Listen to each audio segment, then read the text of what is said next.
And also, to me, a perfect example of the type of person that we want to end up in our parliament. This was a person who had served his country, could have put his feet up, but instead got involved in the fight, wouldn't give it up, even in the early rounds when it didn't look like he was going to get into the parliament. He fought hard to get into a position to be able to make sure that he was able to hand a seat over, should the worst have happened when it came to his health.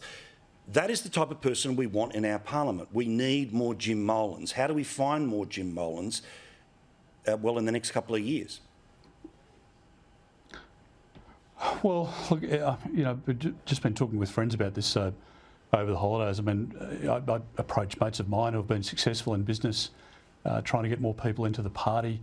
They just say, look, I'd love to run and love to be a part of representing the party or the country, but with social media and the scrutiny otherwise, they just say, why on earth would you do it? I think my kids have been cured of any interest of going into politics, I might say, but Jim had a tenacity. He left school and went straight into the Australian Defence Force, and he was moulded and taught and influenced in a very positive way from a young age. And we don't talk enough in our country about the patriotism, the love of our country. We get embarrassed by it. We think it's too American. The fact is we live in the best country in the world, and he knew that.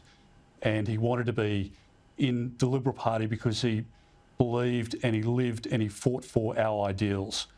And he was passionate about making sure that our future was secure, that his grandchildren could enjoy the country that he grew up in and that their grandchildren could grow up in. So it's tough. We do want to get more people into the party, and more people should join. I've got, again, a lot of mates who sort of have lots of free advice from the outside, but you've got to join the party and you need to have a say.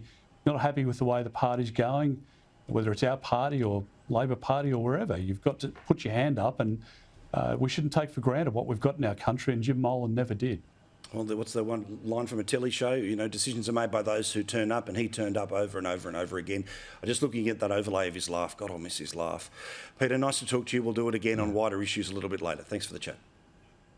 Thank you, mate. Take care. Good on you, mate. Peter Dutton, there, Leader of the Opposition.